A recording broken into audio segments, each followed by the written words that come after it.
Assalamualaikum warahmatullahi wabarakatuh. Hari ini kita akan berbicara tentang Islam dan keadilan. Dalam pandangan filsafat, tujuan akhir hukum adalah keadilan.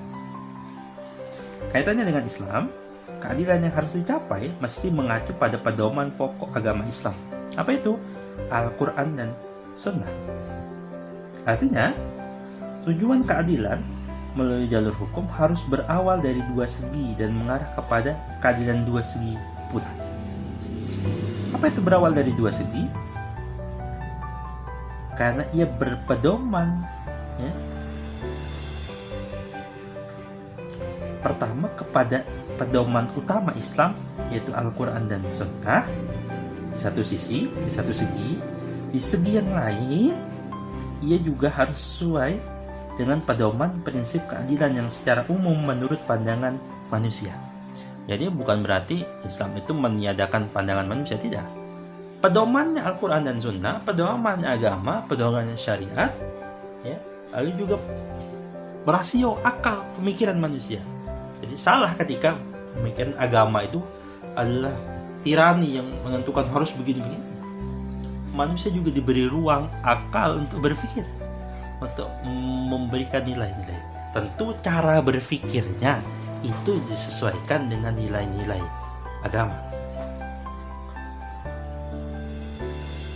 Tugas awal yang kemudian dihadapi adalah upaya formulasi Al-Quran dan Sunnah, hadis, ya, khususnya berkaitan dengan hukum, agar mampu tampil dengan sesuai prinsip keadilan secara umum. Maka ada, kalau dalam bahasa Kunto Wijoyo, mengkontekstualisasikan dari teks, ya, Al-Quran dan hadis itu kan bentuknya teks gitu, ya, dihadirkan, dilahirkan, dimunculkan, dinyatakan dalam konteks kehidupan masyarakat. Perpaduan antara dua hal ini diharapkan menjadi produk standar panduan mencari keadilan lewat jalur hukum. Pada akhirnya, pedoman tersebut mampu menjadi standar hukum universal yang mampu tampil dimanapun dan kapanpun sesuai dengan fitrah diturunkannya Islam di muka bumi ini, yaitu untuk seluruh alam. Lalu itu kan awalnya, hulunya, yaitu dari wahyu, Quran dan Sunnah, lalu dengan pandangan manusia. Lalu akhirnya gimana? Muaranya bagaimana? Ada dua segi juga. Yang pertama, berupa keadilan yang harus dicapai oleh sistem hukum universal mesti berorientasi pada keadilan terhadap manusia, pada makhluk. Kalau bahasa Prof. Sacipto adalah hukum untuk manusia, dan berbagai juga dan juga keadilan kepada Allah, Sang Khalik, Sang Pencipta. Ini kalau mahasiswanya ada yang non muslim, ya dalam pandangan agamanya kita kan makhluk beragama, ya, jadi kehendak Tuhan dan kebutuhan manusia. Kalau dalam agama Islam kita mengenal doa itu berharap kebaikan di dunia dan berharap juga kebaikan di akhirat. Dan urusan hubungan manusia vertikal dengan Tuhannya, lalu hubungan horizontal manusia dengan sesamanya.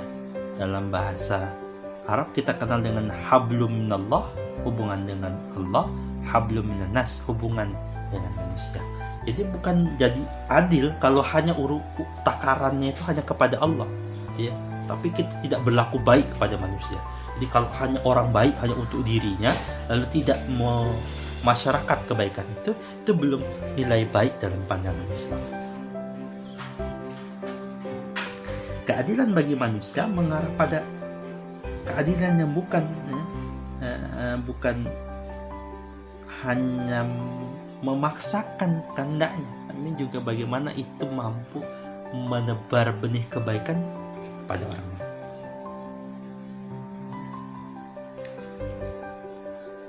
Dalam Islam itu, ya, kita bicara Islam dan keadilan, nilai keadilan ini yang utama yang ingin ditegakkan.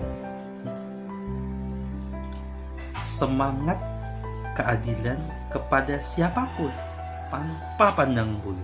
Nabi itu pernah menyampaikannya, seandainya Fatimah anaknya sendiri itu mencuri, ya, maka Nabi akan memotong tangannya.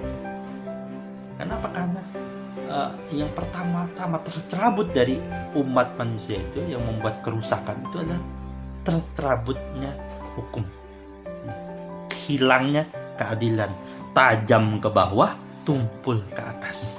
Padahal Islam menginginkan kesamarataan, keadilan, bahkan pada orang yang tidak beragama Islam.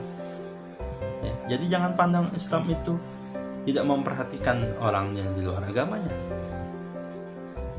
Dalam Islam itu, ya, haram menumpahkan darah manusia itu bukan hanya kepada orang yang beragama Islam, tapi juga yang beragama di luar Islam, kecuali orang yang secara langsung memerangi Islam.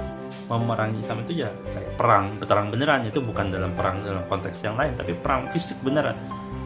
Maka ya walaupun dalam perang fisik, mau agama apapun, ideologi apapun, ya kita punya kebenaran untuk mengalahkan lawan. Hanya pada konteks itu. Tapi kalau tidak ada apa-apa, walaupun beda agama, beda apa, tidak dibenarkan ada aksi terorisme yang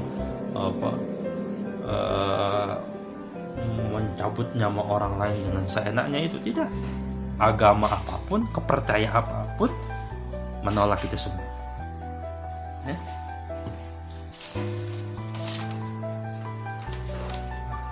Bashir misalnya menyampaikan bahwa agenda hukum Islam itu adalah yang pertama pendidikan pribadi.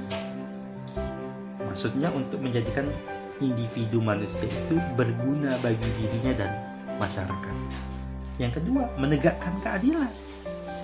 Keadilan yang harus ditegakkan meliputi keadilan pribadi, keadilan hukum, keadilan sosial, dan keadilan dunia. Gimana maksudnya? Perhatikan. Keadilan pribadi diartikan sebagai setiap individu berkewajiban untuk memenuhi standar kebutuhan pribadinya. Ya, hak jasmani, hak ruhani. Orang yang kelaparan dia tidak makan sengaja, itu dia tidak adil pada dirinya. Orang yang butuh istirahat tapi dia melupakan hak tubuhnya, jasmaninya untuk istirahat, itu orang yang tidak adil. Hak ruhani, dia butuh ibadah tapi dia tidak ibadah, maka dia tidak adil. Keadilan hukum misalnya yang selanjutnya adalah keadilan, ya, setiap individu di hadapan hukum. Setiap individu mempunyai hak dan kewajiban yang sama dalam, ya, di depan hukum. Lanjutnya keadilan sosial. Maka dalam masyarakat itu setiap anggota masyarakat punya hak dan kewajiban yang harus dipenuhi secara seimbang. Keadilan dunia bagaimana? Hubungan antara negara, hubungan dunia, keadilan pada alam. Masing-masing negara mendasarkan pada prinsip kebersamaan dan kesamaan hak dan kewajiban. Itu yang kedua, ya. Pertama pendidikan pribadi, yang kedua menegakkan keadilan, yang ketiga memelihara kebaikan hidup, ya. Kebutuhan hidup manusia. Nanti akan ada video sendiri yang lebih membahas tentang masalah maslahat ini. Untuk video ini cukup sampai di sini. Terima kasih atas perhatiannya. Assalamualaikum warahmatullahi wabarakatuh.